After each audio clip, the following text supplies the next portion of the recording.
ซึ่งเป็นพระอรหันต์ผู้ไกลจากกิเลสตรัสรู้ชอบในด้วยพระองค์เองขอนอบนบเคารพบูชาพระธรรมคำสั่งสอนของพระบรมศาสดาพระสัมมาสัมพุทธเจ้าพระองค์นั้นโดยเสียงโดยเกล่าวขอไหว้สาพระสงฆ์องค์เจ้าพระเถรานุเถระพระสังฆาธิการครูบาอาจารย์สมภารท่านเจ้าทั้งหลายด้วยความเคารพน้อมรบบูชาในสมาปฏิบัติจุตนโจงนะครับโอ้ชีวิตคิดแล้วใจหายเมื่อเกิดแล้วก็ตายบ่เว้นบ่ได้เลือกหญิงชายแก่หนุ่มนึกไปใจเต้นอนาแท้คนเราธรรมบรรณาการคำโครงจะลงใจหนังสือที่ระลึกงานพระราชทานเพลิงศพพระพุทธพจนวราภรณ์หลวงปู่จันทร์กุศลมาเทียนท่านเขียนไว้ประพันธ์ไว้วันนี้นำมาอ่านให้ท่านทั้งหลายฟังโอ้ชีวิตคิดแล้วใจหายจริงๆต้องขอบพระคุณพระเดชพระคุณหลวงพ่อในปารมีธรรมที่ประพันธ์ไว้ณโอกาสนี้ตัวนะครับขอไหว้สาบารมีธรรมครูบาอาจารย์นะครับท่านอยู่ในสายคืนนี้นะครับวันนี้ขอได้รับความคารวะนะครับจากรายการธรรมะสว่างใจธรรมะเพื่อการสืบสานและเพิ่มแรงบันดาลใจวัดชัยสถานนะครับขอเจริญสุขเจริญพรท่านสาธุชนญาติโยมทั้งหลายวันนี้ก็ได้มาพบมาปะกับท่านทั้งหลายแถมวันหนึ่งเวลาหนึ่งวันนี้ยามนี้ในคลื่น96 เมกะเฮิรตซ์ก็ต้องบอกว่าคลื่นนี้เป็นคลื่นที่ศรัทธาญาติโยมทั้งหลายมีความสุขใจ ที่ได้ยินได้ฟังเสียงพระเสียงสนทนาธรรมเสียงจากผู้รู้ครูบาอาจารย์ทั้งหลายพอน้อยพอนานเนาะนั่นก็คือคลื่นธรรมะทางสถานีวิทยุพระพุทธศาสนาและจะเรียมจังหวัดเชียงใหม่ในคลื่นนี้ FM 96 เมกะเฮิรตซ์ออกอากาศบนดอยสุเทพนิยมส่งสัญญาณมาเรื่อยๆสถานีย่อยต่างๆวันนี้ต้องขออนุโมทนากับผู้ประสานงานทั้งหลายครูบาอาจารย์พอน้อยพอนานเด้อทุกคนทุกท่านวันนี้จะมาภาพเนี่ยพระครูพระชัยคุณวัดชัยสถานก็ได้มาพบกับท่านทั้งหลายในรายการธรรมะสว่างใจธรรมะเพื่อการสืบสานนี้แห่งวันหนึ่งซึ่งวันนี้เป็นวันปลายเดือนที่2ปลายเดือน2เนี่ย27 กุมภาญาติโยมก่อนอื่นจะลืมไปนั้นเดี๋ยวขอรบกวนเวลาโอกาสประชาสัมพันธ์น้อยนึงเนื่องจากที่ข้างตำบลสันปุเรเป็นตั้งออกขึ้นไปเป็นตำบลสำราญราชก็มีวัดหนึ่งหิมๆกันเนี่ยคือวัดป่าเมือดญาติโยมหลายตำบลสำราญราชตอนนี้อดีตเจ้าวาดอดีตเจ้าคณะตำบลของเปิ้ลครูบาเพชรอินเพชรจันทสโรหรือพระครูสันติธดาเปิ้ลได้ถึงแก่มรณภาพไปนานโยม18 ปีแล้วเปิ้ลจะประชุมเพลิงพระราชทานเพลิงศพวันที่2 เดือนมีนาคม2568ที่ถึงนี่นะโยมเนอะใครอยู่ใกล้ใครมาร่วมบุญกุศลนะก็ขอเชิญได้นะโยมเนอะก็มีงานตั้งแต่วันที่24 25มาแล้วนะ24 25 26 27 28นะปีนี้มันมีเดือนนี้มี28เนาะถึงกับ1 2สุดท้ายก็พระราชทานเพลิงเพราะฉะนั้นญาติโยมอยากมาร่วมทำบุญก็ดีอยากจะมาส่งบุญส่งกุศลไปให้หลวงปู่หลวงพ่อหลวงพ่อก็ไปได้ที่วัดประเมือนนิยมเนี่ยไปติดตามรับตัวคนเดียวแต่มาประชาสัมพันธ์นี่แล้วนึกว่าเนี่ยหลวงพ่ออินเพชรนี่เป็นที่เคารพรักนับถืออยู่ญาติโยมนะเพราะฉะนั้นก็วัดประเมือนนิยมเนี่ยวันอาทิตย์ที่2 มีนาคมตั้งแต่นี้ไปก็มีงานตลอดนะจนวันที่2นิยมเนี่ยเมื่อคืนมีเทศมียังก็ไปกันร่วมกันเนาะ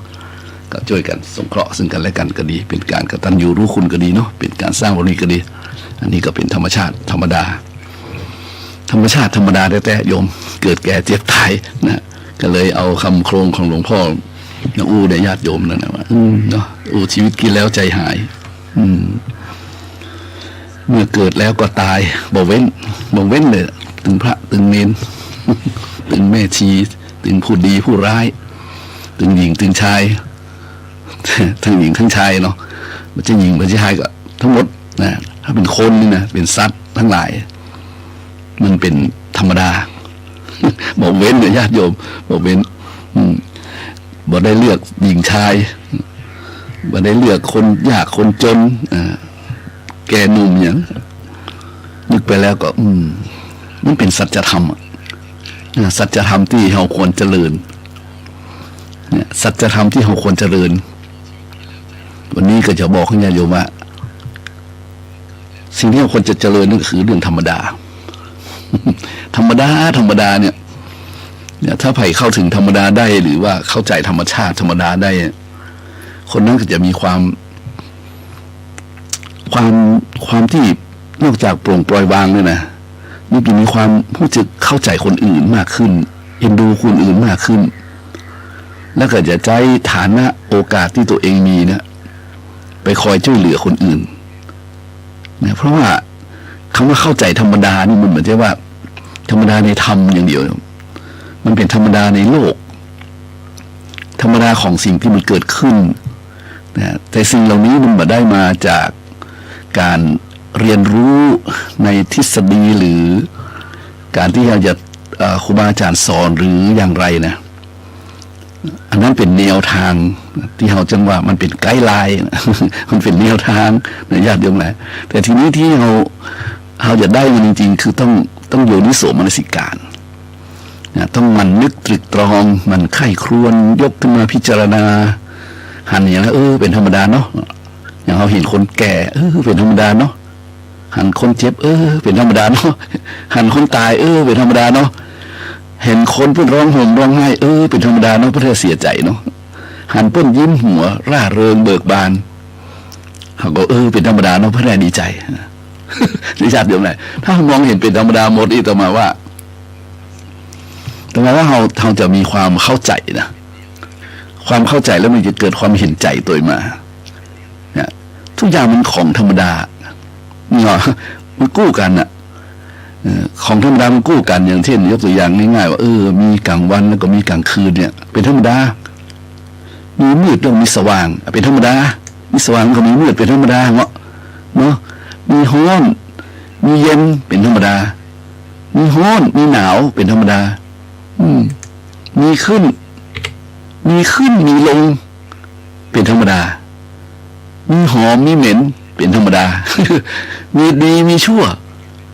เป็นธรรมดามีถูกมีผิดเป็นธรรมดา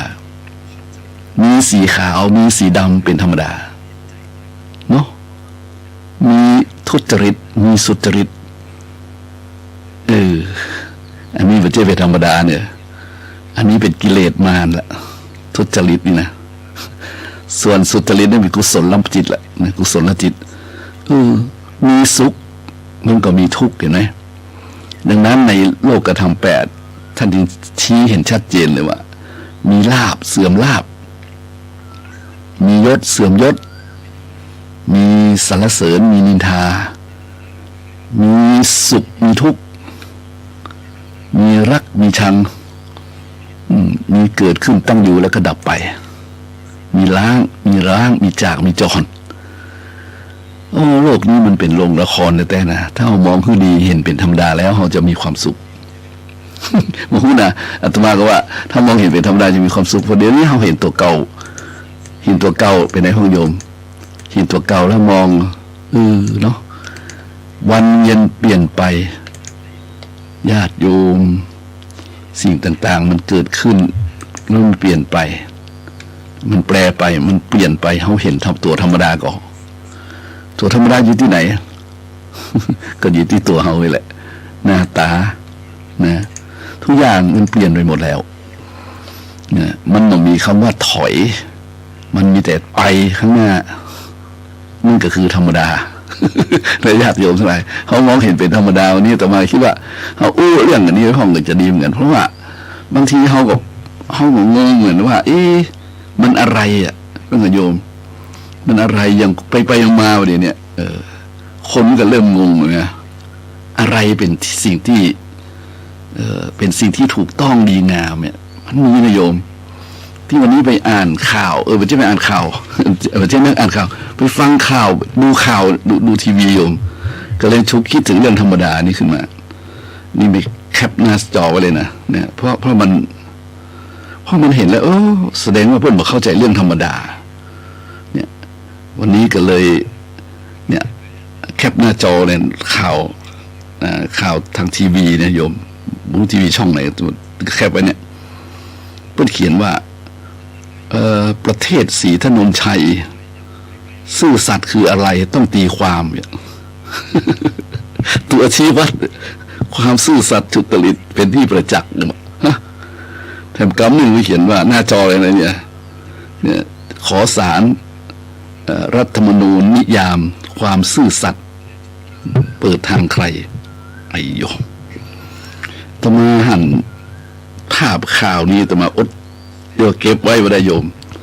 เก็บไว้เพื่อที่จะมาพิจารณาด้วยตัวเก่าไว้เป็นอุทาหรณ์สอนจิตนะ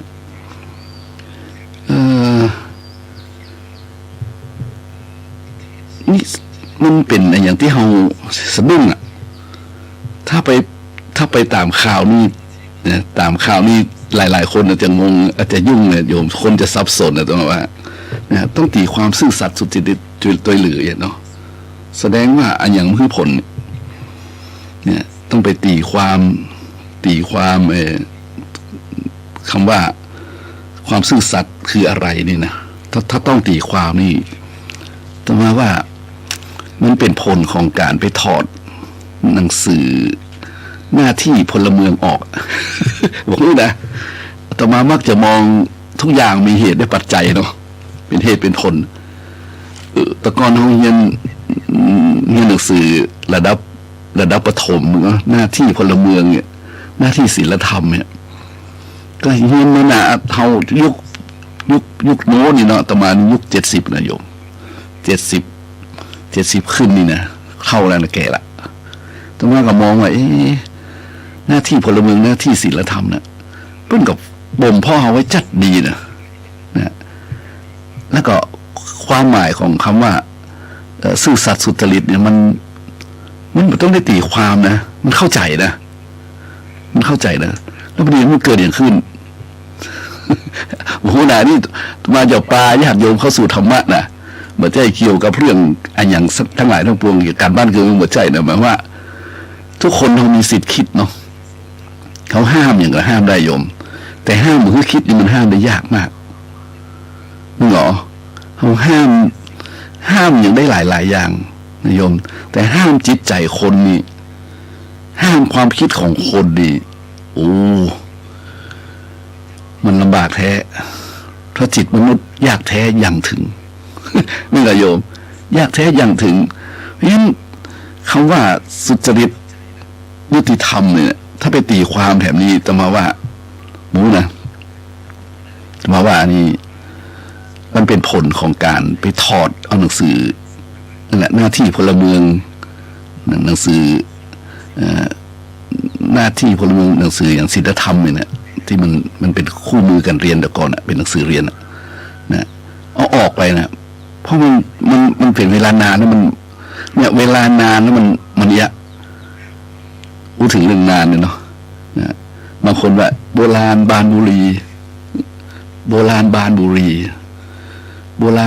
คือดอกบานบุรีมันบานกำเดียวมันก็รวยเนาะมาเป็นผลบดีนะแต่มาว่าโบราณนานมันดีนะโบราณนี่นานมันดีอย่างว่าภูมิปัญญาของคนไทยในอดีตอย่างเช่นเรื่อง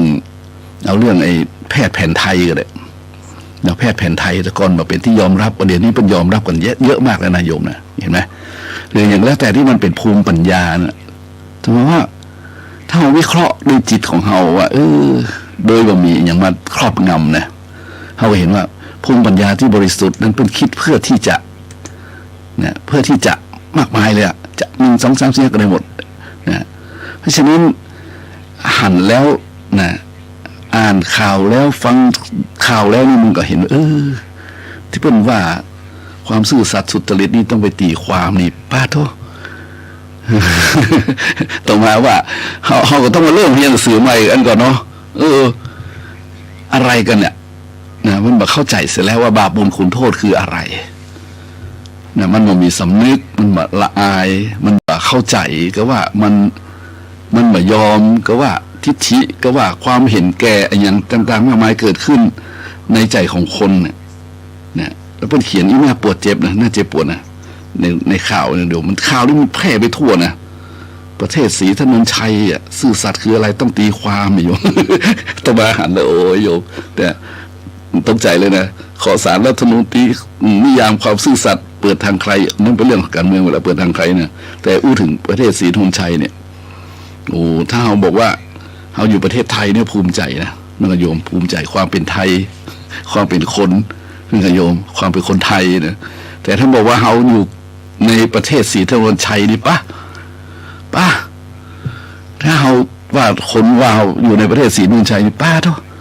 ว่าครบมาได้นะโยมศรีถนนชัยนี่ครบยากคนว่านะศรีถนนชัยนี่ก็ยากไม่ยากอะโยมว่าศรีถนนชัยเป็นผู้มีปัญญาปราดเปรื่องปฏิภาณดีนะตามตำราตามเรื่องนิทานน่ะท่านศรีถนนชัยเนี่ยตมาก็ชอบเจ๊ว่าชอบนะชอบอ่านชอบนิสัยใจคอนะชอบความเห็นที่ท่านเป็นคนซื่อเนี่ยตรงๆมันบอกให้เดินตรงๆก็เดินตรงนี่ในห้องโถงอย่างเป็นยกตัวอย่างเรื่องหนึ่งจำได้เพิ่นประชุมกันแล้วก็ทีนี้เพิ่นก็รู้สึกจะเชิญท่านศรีถนนชัยเดินตรงมาเนาะเดินตรงมาที่เดินตรงๆมาเหนื่อยอ่ะแต่ที่ท่านศรีถนนชัยเดินไปมันตรงแต่มันติดเสาท่านก็ไม่ยอมเลี้ยวรอดไปไหน ถือว่าเป็นประกาศสิทธิ์เนาะท่านก็บอกท่านบอกเลี้ยวซ้ายเลี้ยวขวาท่านก็ยินไปติดที่เสาน่ะติดที่เสาน่ะยอมทันกันนี่เรื่องนี้มันแป๊บขึ้นมานะคือหมายว่าเป็นประชุมกันในวังอ่ะในพระเจ้าอยู่หัวตอนนั้นนะพระราชาตอนนั้นก็อ้าวท่านศรีถนนชัยขึ้นมาดิเดินตรงมาเลยเนาะแต่ทีหนึ่งหน้าของท่านศรีถนนชัยไปสัก5-6-9มันมีเสาอ่ะมันเสาคานเนาะท่านก็เดินตรงไปติดอยู่ตรงนั้น ทุกคนถามว่าท่านไม่มาเดินไปละมาอ้อมซ้ายอ้อมขวาเอาก็ประกาศสิที่เดินตรงไปเนี่ยท่านศรีถนนชัยโยม นี่คร่าวๆเลยความจริงเรื่องของท่านนักนะศรีถนนชัยเนี่ยเยอะแยะมากมายเลยเนี่ยก็ยังเห็นเรื่องหนึ่งโยมที่โยมคือคงเคยได้ยินเนาะที่ว่าท่านศรีถนนชัยท่านขอที่ดินพระราชาขอน้อยเดียวอะเอาแมวดิ้นตาย ขอน้อยเดียวต้องแมวดิ้นตายเธอจะเอาหน้าก่อท่านศรีถนนชัยคุณจะเอาหน้าก่อยเนาะข้าเจ้าดีจะขอพระราชทานที่ดินอันนี้เอาเท่าแมวดิ้นตายเนี่ยเท่าอันใดก็ฮื้อเลยต้องแมวดิ้นตาย แมวดิ้นตายของศรีถนนชัยมดไปเป็นตำบลว่ะถึงยังไงก็แกเอาใส่กรงอ่ะแล้วก็ไล่เคี่ยนแมวอ่ะเชือกไปถึงไหนก็แมวว่าตายก็เป็นของแกหมดเลยกันเนาะ ก็โยมก็แมวจะตายโต๊ะแมวดิ้นตายได้โอ้หมดไปตำบลเนี่ยที่ของศรีถนนชัยหมดอันนี้มันก็บ่ใช่อ่ะนี่เหรอมันบ่ใช่สิ่งที่ดีงามนี่โกงอ่ะโกงฉลาดแกมโกงอ่ะเมื่อเดือนนี้ก็มีหลายเรื่องอ่ะมันก็ศรีถนนชัยก็เลยหันข่าวเนี้ยนั่งดูข่าวเนี่ยก่อนจะเข้ารายการนะโยมเนี่ย ประเทศศรีถนนชัยนะโอ้โหถ้าเขาได้เป็นคนตื้อว่าเกิดในประเทศศรีถนนชัยนี่ต่อมาจะบอกพอใจเนอะ จะบอกพอใจว่าอิ่มใจแต่ถ้าเกิดเป็นประเทศไทยนี่ม่วนใจนี่โยมอันนี้ฟังญาติโยมคนเฮามันเปลี่ยนไปอย่างแล้วเนี่ยทั้งความคิดจิตใจอย่างวันนี้จะมาเห็นว่ามันเป็นผลของไปถอดเอาหนังสือหน้าที่พลเมืองอ่ะซึ่งมันมีหนังสือเนี่ยหนังสือศีลธรรมเนี่ยนิยมนะวิชาศีลธรรมมันอย่างนี้ออกไปมันก็เลยกลายเป็นว่าคนยุคใหม่ละอ่อนยุคใหม่คนมาเดียวก็เลยมาได้ฝังไว้ซึ่งคำว่าซื่อสัตย์สุจริตเนี่ยก็เลยมาตีความใหม่เอามาโอ้ยตายเนาะพูดนะทีนี้เราพูดถึงความซื่อสัตย์สุจริตโยมในช่วงนี้เราจะเห็นข่าวใหญ่ๆเนาะข่าวเนี่ยcall center ที่เป็นนั้นที่เป็นตัดน้ำตัดไฟตัดอินเทอร์เน็ตเนี่ยนะหลายตัดเนี่ยนะ3ตัดไฟมันก็ทำน้ำอะไรเนาะหรือตัดอินเทอร์เน็ตเนี่ยวันนี้มันละสาย นะมันเป็นสิ่งที่เฮาหันข่าวอยู่เนาะแต่นี่บัจจุประเด็นที่อ้วนนี้นะแต่อู้ตรงคมซื่อสัตย์นี่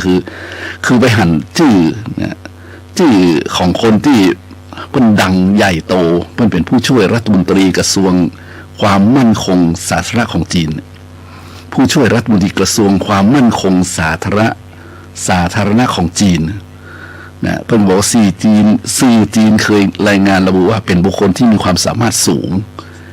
ในการปราบปรามอาชญากรรมนะเป็นนักสืบระดับชาติที่รับมือกับคดีสำคัญที่ร้ายแรงซับซ้อนมาแล้วนับพันคดีเนี่ยชื่อหลิวจงอี้ หลิวจงอี้นะหลิวจงอี้นี่เป็นประเด็นที่ว่าวันนี้คือชื่อของเปิ้นจงอี้เนี่ยนะหรือจงอีเนี่ยเพิ่นอ่านกันเนี่ยต่อมาว่าน่าจะจงอี้เนาะถ้าจงอีนี่ก็คงแถมอย่างหนึ่งนี่จงอี้เนี่ยคนจีนเอาความหมายดีกว่าความหมายจงอี้เนี่ยนะแปลว่าคนซื่อสัตย์จงรักภักดีคนงามคนน่านับถือคนมีคุณธรรมเป็นว่าอีเลยนะเป็นแปลความหมายเพราะฉะนั้นถ้าคำว่าหลิวจงอี้นี่ก็คนแซ่หลิวคนแซ่หลิวนะชื่อมีชื่อว่าซื่อสัตย์มีคุณธรรมน่านับถือโอ้ได้ความไปเลยได้ความหมายได้ความธรรมเลยแล้วก็มาพอเพื่อทำงานโอ้โหฝีมือไม่ธรรมดาโยมอันนี้มาให้ญาติโยมฟังก็เพื่อที่จะเห็นชัดว่าเนี่ยอันเนี้ยญาติโยมหลายเฮาอาจจะลืมคิดลืมคำนึงถึงสารตั้งต้นในจิตของคนเฮาไปนะสารตั้งต้นนี่มันสำคัญคือความเห็นนี่มันสำคัญถ้าเห็นว่านะมันเป็นธรรมดา เห็นว่ามันเป็นธรรมดาเห็นว่าสิ่งนี้ควรเว้น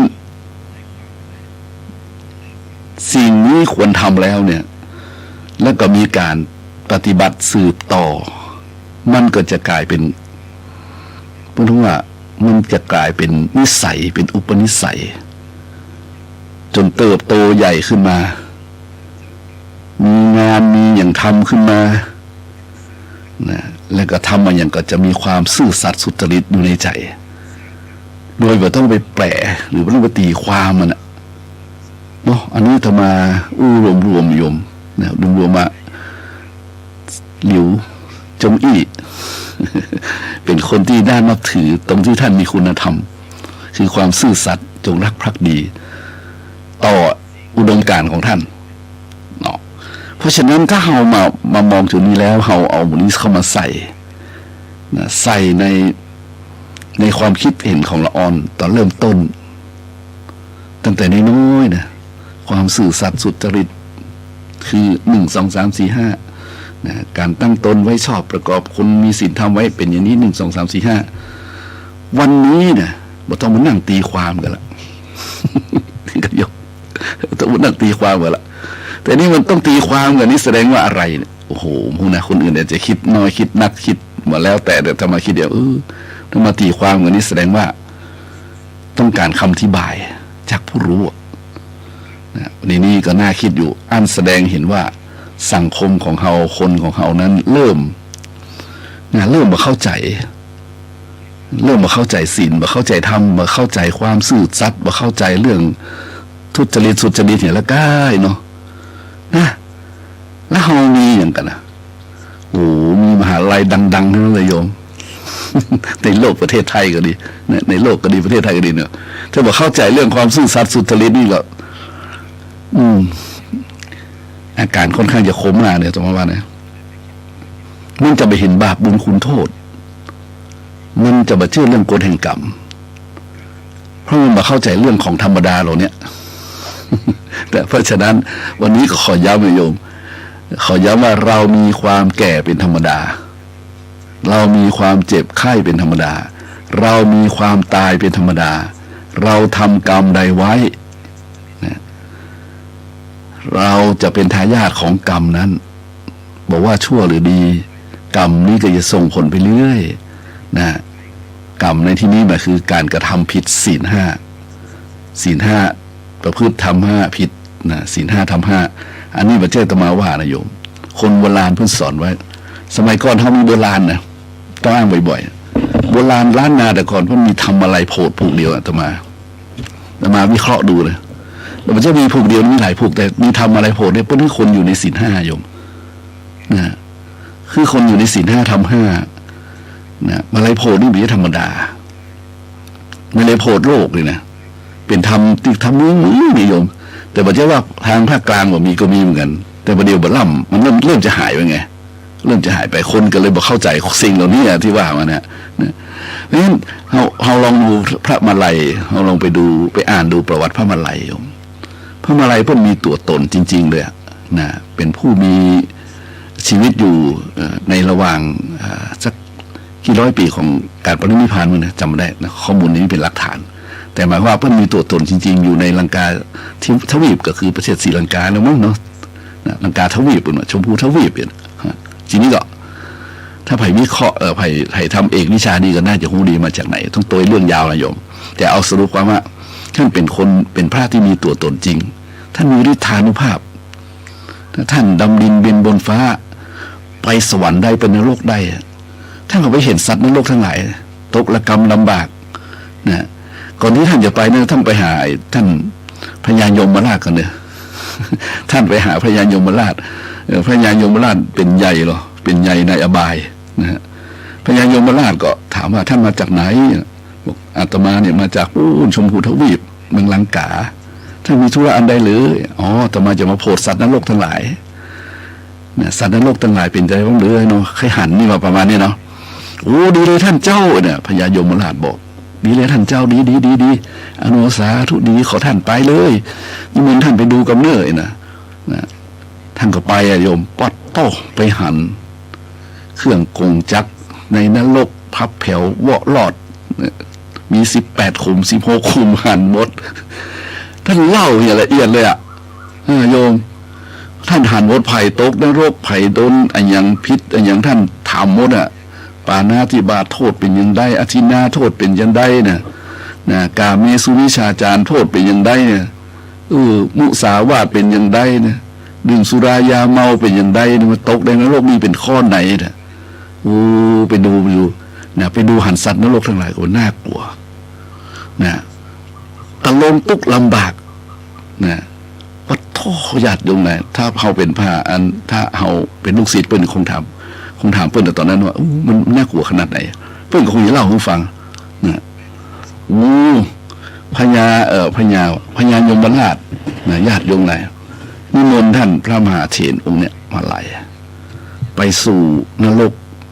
นะหันสัตว์ทั้งหลายตกระกรรมลำบากนะฮ้อนบ่ได้อาบอยากบ่ได้กินตุกโมบินทรมานอยู่ในขุมนรกท่านก็ไปสัมภาษณ์อย่างที่บอกมาแล้วสัตว์นรกทั้งนั้นก็บอกท่านเจ้ามานี่ก็ดีแล้วเจ้าขอฝากกำเนื้อบอกแกลูกหลานก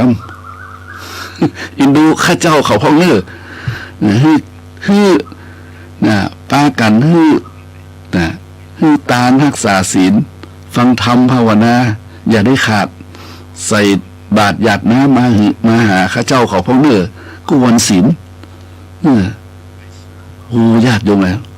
ท่านมหาเถระนี่ท่านก็มีเมตตาท่านก็มีเมตตาถ้าเอากรรมข่าวกรรมข่าวของสัตว์นรกทั้งหลายจำชื่อคนไว้ก็จำอย่างไว้ท่านก็ได้เวลาท่านก็ปีกเนาะเพราะว่าตอนที่ท่านตามเล่าเป็นเล่านะแล้วว่าตอนที่ท่านไปนรกเครื่องทรมานทรกรรมทั้งหลายนี่ท่านไปถึงไหนก็ตึกข้างเลยหยุดตึกข้างเลยสัตว์ทั้งหลายไม่มีเวลาหายใจวันญาติโยมเลยนะครับท่านก็ปีกมาไปลามาไหว้ไปลามาไหว้ท่านก็ถือธรรมเนียมเหมือนจะธรรมเนียมไทยนะธรรมเนียมสากลนะไปลามาไหว้คือหมายว่าเมื่อจะเข้ามาก็มาบอกมาขออนุญาตจากยมพบาลพญายมราชเวลาจะปีกก็ปีกไปหาเป็นได้พ่องจะลาแล้วเนออันท่านพญายมราชทำไมจะปีกแล้วท่านขอฝากกรรมไปเนอขอฝากกรรมไปให้เขามาที่เก่าเนอจะให้เขามาที่เก่าเนอให้เขา ให้เขาไปทางสวรรค์ดีกว่าอย่าเพิ่งทางนรกเนี่ยเลยนะแล้วก็พญายมราชก็บอกให้พระมหาเทพบาลัยขอราธนาท่านเจ้าให้เขาตั้งหลายนะจุ่งปากันนะจุ่งปากันให้ตานรักษาศีลเมตตาภาวนาใส่บาตรหยาดน้ำนะจะไปหลงละเลงกับอำนาจทั้งหลายที่มันเป็นมายานะอำนาจของกิเลสทั้งหลายที่เป็นมายาก็คืออำนาจของโลกธรรมจะไปตกอยู่ใต้อำนาจของโลกธรรมโลกธรรมนี่มันทำให้คนตามืดโลกธรรมลาภยศสรรเสริญนี่นะซุกนี่นะเราเนี่ยมันทำให้คนตามืดตามัวไปบักกลัวมโนหกบักกลัวความผิดความชั่วก็ขอด้วยท่านเนี่ยบอกให้เขากับเนี่ยเจ้าบ้านเจ้าเมืองเนี่ยจงผู้มีศรัทธาตั้งมั่นนะแล้วปากันหยาดน้ำหมายตาเนื้อนะปากันหยาดน้ำหมายตาเนื้อเขาได้ไปที่ดีนะคือพระเกศแก้วจุฬามณีสีมหาธาตุอันนี้เต้าที่จับใจความทำอะไรโพดได้จำไว้นี่นะโยมต่อมาว่าพญายมราชได้สนทนาธรรมกับพระมาลัยเถระเจ้าพระเถระเจ้าได้สนทนาธรรมกับพญายมราชแล้วก็เข้าใจกันก็เอาข่าวมาบอกให้เจ้าบ้านเจ้าเมืองไงเจ้าบ้านเจ้าเมืองก็ตั้งแต่หั่นมาแล้วนะพอหูว่าพระมาลัยไปแล้วโลกได้ไปสวรรค์ฝากเนาะฝากถามฝากเนี่ยการทั้งนี้ทั้งต้านก็เกิดขึ้นรักษาศีลฟังเทศฟังธรรมนะประพฤติปฏิบัติตามศีล5 ธรรม 5ก็เกิดขึ้นเป็นคนสุจริตชนเป็นคนกลัวบาปกรรมเกิดขึ้นนะญาติโยมเป็นเวลาช้านานนะช้านานมาหลายร้อยปีแล้วนะหลายร้อยปีแล้วประเด็นนี้ก็ด้วยอย่างต่างๆที่มันเปลี่ยนแปลงไปอย่างที่ว่ามันไปถอดเอาอย่างสิ่งดีๆงามออกอย่างอาตมาเคยบอกโยมคนเท่าคนบักเก่ามาได้นะควกกันตาออกเล่าบอกกอกเขางัดกำเมืองนะนี่เป็นภาษิตกำเมืองนะเพราะว่าอันแต่นะโยอาตมาไปอ่านมาเจอเนี่ยนะของดีเอาออกเนี่ยเล่าบอกกอกเขางัดเอาไว้นะมันจะมีผลนะคนอื่นจะมองเลยก็ได้แต่มาเขามองได้ทำนะมองได้ทำคนมาเข้าใจของดีเอาออกเล่าบอกกอกเขางัดอย่างเป็นว่าเอาแก้วตาออกเอาแก่นเอาแก้วออกแล้วบอกกอกเขาเนี่ยคือว่ามันมีแก้วอันหนึ่งเนาะมันเป็นแก้วยิ่งค่าแก้วมีราคาแก้วดีแก้วงามจะเป็นเขียวมรกตการเหลืองอย่างแล้วแต่เนี่ยที่มันมีตำราหัวเนี่ยเอาออกมาขายแล้วก็เอาบอกกอกเขาเนี่ยบอกกอกมันไม่ใช่มีค่ามีราคาอันนี้อุปมาเหมือนเอาสิ่งที่ดีงามที่ภูมิปัญญาไทยที่บรรดาอบรมบ่มเพาะกันมาเนี่ยหรือแม้กระทั่งหนังสือหน้าที่พลเมืองหนังสือศีลธรรมเลยนะเอาออกไปมาถึงวันนี้มาหันผลแล้วไง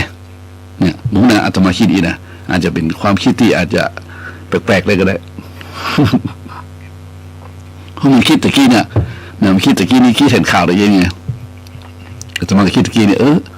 อะไรนะความซื่อสัตย์ต้องตีความเลยไงแสดงว่าอย่างนั้นเนี่ยมันเนาะแสดงว่าของดีเอาออกแล้วบอกกอกเขางัดมันได้ผลละให้เกิดโยได้ผลแล้วนะหนังสือดีๆตำราดีๆนี่เขาเห็นว่ามันล้าหลังเขาเห็นว่ามันเชยเขาเห็นว่าโบราณนี่นะเขาออกไปเหี้ยนะ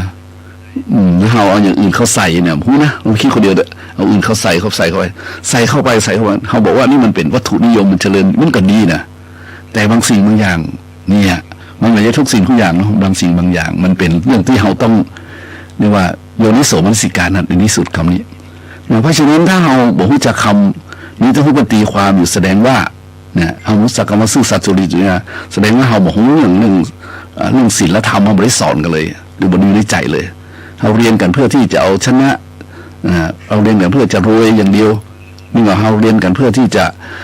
ให้มีทรัพย์สมบัติมีลาบยศสรรเสริญเดียวเราไม่ได้เรียนถึงคุณธรรมน้ำใจเลย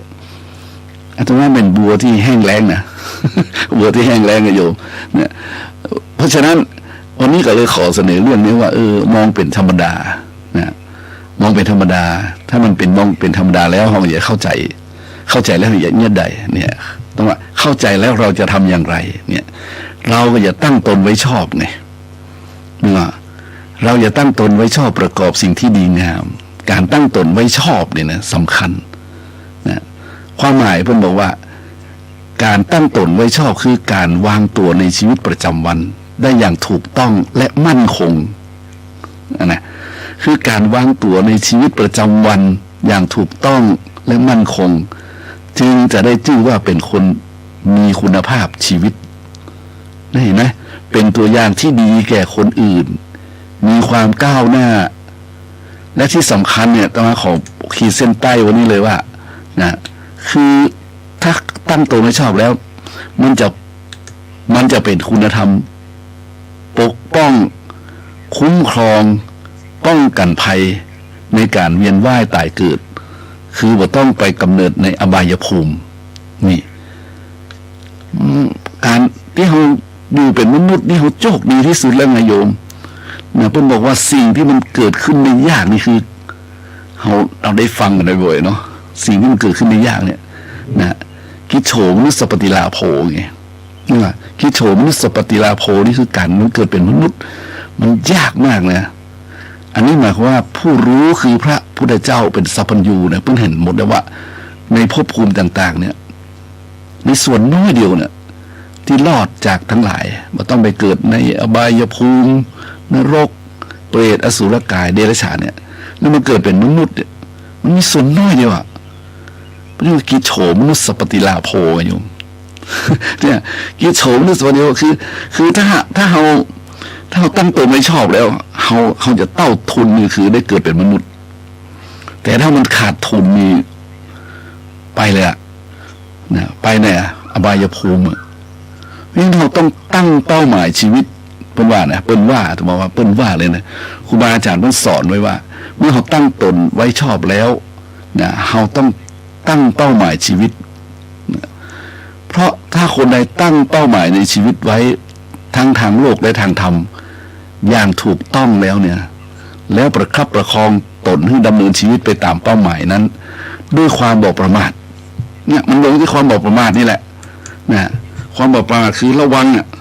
ระวังเนี่ยความระวังเนี่ยระวังนี่สำคัญเนี่ยประมาทระวังนี่สำคัญนิยมเนี่ยมันสำคัญอย่างไรอ่ะ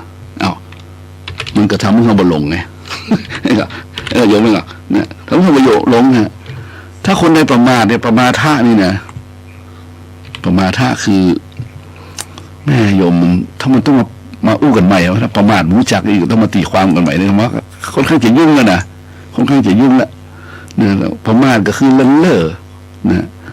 เลินเล่อก็คือประมาทเอาวนกันอยู่นี่แหละคือมันไม่มีความเตรียมพร้อมอ่ะเนี่ยญาติโยมเคยได้ยินพระที่เป็นเทศม่วนนักกลอนมันเขียนไว้ม่วนเตรียมตัวก่อนตายเตรียมกายก่อนแต่งเตรียมน้ำก่อนแรงเตรียมแบงก่อนเดินทางนี่นะเขาได้ยินบ่อยไหมแสดงว่าสอนเนี่ยพวกนี้เขาบอกประมาทไงตรงนั้นก็ชอบใช้คำนี้นะญาติโยมทั้งหลายอย่าประมาทนะเตรียมตัวก่อนตายเตรียมกายก่อนแต่งเตรียมน้ำก่อนแรงเตรียมแบงก่อนเดินทางแต่มาเลยยังไม่ต่อหน่อยว่าจะได้บอกอ้างว้างว้าเหววังเวงนี่กับโยมเขามองเนี่ยเขามองแล้วถ้าคนตั้งตนไว้ชอบเลยนะเพิ่นก็บอกประมาณในชีวิตเพิ่นบอกประมาณในชีวิตนี่อย่างไรนี่แหละถ้าคุณอยู่ตรงไหนไม่ประมาทคุณอยู่ตำแหน่งไหนเป็นฆราวาสเป็นฆราวาสเป็นฆราวาสญาติโยมอยู่ตำแหน่งไหนตำแหน่งอะไรรับราชการนี่นะสมมติว่ารับราชการคำว่ารับราชการข้าราชการมันก็มีนักมีหลายมันก็เป็นของกู้กันนะมีถึงชั่วมีถึงดีเป็นธรรมดาทุกอู้แล้วมันก็บอกว่าอยู่ในวงการไหนทั้งชั่วดีมันกู้แล้วมันกู้แล้วเพราะฉะนั้นเมื่อคุณอยู่ในตำแหน่งไหนคุณไม่ประมาทเนี่ยคุณไม่ประมาทคุณยังไงนี่แหละตั้งตนไว้ชอบตั้งตนไว้ชอบได้เอาตรงๆไปเลยภาษาธรรมะกายสุจริตเห็นไหมกายสุจริตวจีสุจริตมโนสุจริตมันก็มาเลยอ่ะเนี่ยมันมาเลยกายสุจริตโอ้ถ้ามันอาตมาว่านี่มันเป็นคำที่งามมากภาษาพระภาษาธรรมภาษาไทยเนี่ยภาษาบาลีภาษาอย่างแล้วแต่งามหมดแล้วเป็นภาษาธรรมเขาว่ากายสุจริตวจีสุจริตมโนสุจริตเนี่ยมันมาจากคำว่าตั้งตนไว้ชอบ ให้ลองไปนึกดูเนอะลองไปคิดดูแต่มาเพียงแต่ว่านำเสนอมาได้ว่าแท้ที่จริงแล้วมาจากแหล่งกำเนิดเกิดในจิตนี่คือจิตสำนึกสามัญสำนึกที่เราอู้กันนั่นแหละเพราะฉะนั้นถ้าจิตสำนึกมันเกิดขึ้นมันเกิดจะละอายต่อบาปมันก็จะกลายเป็นเนี่ยมโนสุจริตมาก่อนเลยเมื่อมโนสุจริตมาถึงมันก็วจีสุจริตวจีสุจริตมาถึงมันก็เป็นกายสุจริตมันก็จะไล่กันมาจากข้างในต้องข้างในก่อนนะโยมนะต้องข้างในก่อนนะต้องข้างในหมายความว่ามันต้องเกิดขึ้นในจิตก่อนนะถ้ามันเกิดขึ้นในจิตนี่มันเพราะว่ารู้ว่าจริงมูนะอาตมาอาจจะมูคนอื่นนะถ้ารู้จริงต้องรู้จักมันรู้จักรู้จริงรู้แจ้งเนาะเหมือนพระเจ้ามันรู้แจ้งโลกวิถูเป็นรู้แจ้งว่าอย่างเป็นรู้จริงที่รู้จริงเพราะเป็นรู้จักเป็นลำดับไปอย่างเขาเรียนธรรมะนี่รู้จักธรรมะคำสอนแต่ถ้ารู้จะรู้จริงเราต้องไปปฏิบัติเมื่อปฏิบัติแล้วรู้แจ้งไงไม่ใช่เป็นขั้นเป็นตอนไปหรือว่าสเต็ปไปมันเป็นอีไปมันจะเป็นเรื่องราวที่ต่อเนื่องกันเพราะฉะนั้นถ้าเราอู้ถึงว่าอย่างที่อาตมานำมายกตัวอย่างหาเหตุที่บอกให้ญาติโยมเลยว่านะเป็นที่เป็นวิธีความเรื่องความซื่อสัตย์นะต้องว่าเจ๊งหมดละนะมันต้องมาเริ่มต้นใหม่ละนะเมื่อความซื่อสัตย์ก็เป็นมันเกิดขึ้นจากเนี่ยนะมโนคือใจนะใจมันต้องดีงามโยมใจดีงามใจดีใจงามมันก็จะมีจิตที่ประกอบไปด้วยเมตตาธรรมจิตที่มีเมตตาธรรมมันอย่างไรเขาดูศีลดิพระมาลัยไปบอกคือพญายมราชไปบอกคือทูลไม่ใช่พญายมราชบอกคือเงินพระมาลัยไปบอกคือคนทั้งหลายคือมีศีลมีธรรมเนี่ยก็คือมีศีล5มีธรรม5มีเมตตาธรรมบอกฆ่าบอกลักบอกประพฤติเสียหายทั้งประเพณีเวณีมีเมตตากายกรรมเมตตาวจีกรรมเมตตามโนกรรมทั้งต่อหน้าและรับหลังเนี่ยดูว่ามันเป็นชีวิตที่สมบูรณ์ทางจิตคือจิตที่มันสมบูรณ์นี่แหละมันจะมีเมตตาเมตตามันเป็นจิตที่เมตตาผมอย่าว่าด้วยใดแล้วน้อยโยมนะจิตที่เมตตาเนี่ยเป็นว่ากายสุจริตเนี่ยมีจิตประกอบด้วยเมตตาธรรมเมตตาธรรมมันมีไหนมันอยู่ที่จิตนี่ไงมันมีจิตมีเมตตาแล้วเนี่ยเอาละมันก็โตมาคือการปฏิบัติตั้งแต่ข้อที่1ไม่ฆ่าไม่ลักไม่ประพฤติเสียหายทางประเพณีไม่มุสาหลอกลวงไม่มีแก๊งcall centerเนี่ยโหถึงแก๊งcall centerเนี่ยโหเต้าที่อ่านตั้งแต่นิวข่าวมันน่าเชื่อเลยเนาะคนเสียหายกันทั่วโลกแล้วประเด็นนี้เป็นปราบกันนี่ก็เนาะจะเสี่ยงหรือไม่มั่วอ่านข่าวว่าจะย้ายไปจะอย่างไรจะสร้างใหม่สร้างเป็นศูนย์เนี่ยโอ้โหมันต้องง้อไฟจากประเทศไทยนะ เอาทีนี้คนไม่จะมีใดญาติดูอนาคตเนาะดังนั้นสมาภาพเองเห็นแล้วว่าคนใดนี่นะที่สอนธรรมะคือเป็นประพฤติธรรมให้สุจริตได้เนี่ยสอนธรรมะหรือข้อคิดจี้ใจจี้จุดนิยมได้หันบาปเว้นบาปได้นี่นะเป็นคนที่ผู้เจ้าเป็นยกย่องเนี่ยแล้วเป็นประกาศไว้เลยว่า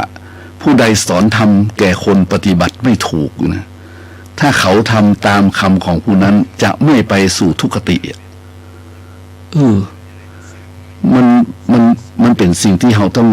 ตีความกันหน่อยเป็นบอกว่าผู้ใดสอนธรรมแก่คนปฏิบัติไม่ถูกคือปฏิบัติไม่ถูกนะคืออย่างนี้ไม่ถูกเนอะอันนี้ไม่ได้เลยนะถ้าคนอื่นทำตามคำของผู้นั้นคนผู้ที่บอกจะไม่ไปสู่ทุกขติคนที่ทำตามก็จะไม่ไปสู่ทุกขติเนี่ยเป็นว่าอะธรรมังปฏิปันนิสสะโยธรรมะมนุสสาสติสะเจวจนังกญิรานโสคัจฉัยะทุกขติผู้ใดสอนทำแก่คนผู้ปฏิบัติไม่ถูกคือคนเดินทางเส้นนี้ก็ถูกนะมาได้เนอะแล้วบอกให้มันทำตามอีเนี่ยอีถูก ผู้นั้นถ้าเชื่อคนคนนั้นจะไม่ไปสู่ทุกขติเห็นไหมจริงๆมีคำว่าไงธรรมังจเรสุจิตตังนาตังทุจริตตังจเรพึงประพฤติธรรมให้สุจริตไม่ควรประพฤติให้ทุจริตนะเพราะว่าทุจริตนี่มันทุกมันบดีอยู่แล้วทุจริตจริตที่บดีอ่ะบดีมันก็ไปบดีอ่ะคือไปบดีคือเห็นบดีมันก็คิดบดีแล้วก็อู้บดีแล้วก็ทำบดีมันก็ไปตัวกันหมดนะโยมเพราะฉะนั้นเราหันข่าวเราอย่างทำไมเห็นข่าวมันอดมาได้เนาะว่าใจอย่างก้ายเนาะคนเราเรามีทักษะมันมีพื้นฐานเกี่ยวกับการซื่อสัตย์สุจริตที่แล้วนี่จะไปทำงานหรือไปประกอบอาชีพอย่างแล้วแต่นี่ถ้ามันรู้จักตรงนี้แล้วนี่ก็เหมือนกับมันมีอย่างเลยอ่ะนะมันมีอย่างเลยในตัวในใจอ่ะนะมีแต่ตรงๆนะมีแต่โลภโมโทสันนะมีแต่ความโลภความโกรธความหลงมันก็อันตรายนะมันก็อันตรายเพราะฉะนั้นเราอย่าต้องบอกมากล่าวมาอู้มาจากันว่าพระเจ้าบันสอนให้เรานั้นนะเข้าสู่ทางถูกทางดีนะมีคุณค่ามีคุณธรรมประพฤติสุจริตเมื่อยนะอย่าไปหลงนะอย่าไปหลงกับสิ่งต่างๆนะที่มันเป็นสิ่งที่ยั่วเย้ายั่วยุคือเกิดความโลภโกรธหลงเมื่อนะจงรู้จักและเท่าทันมันนะ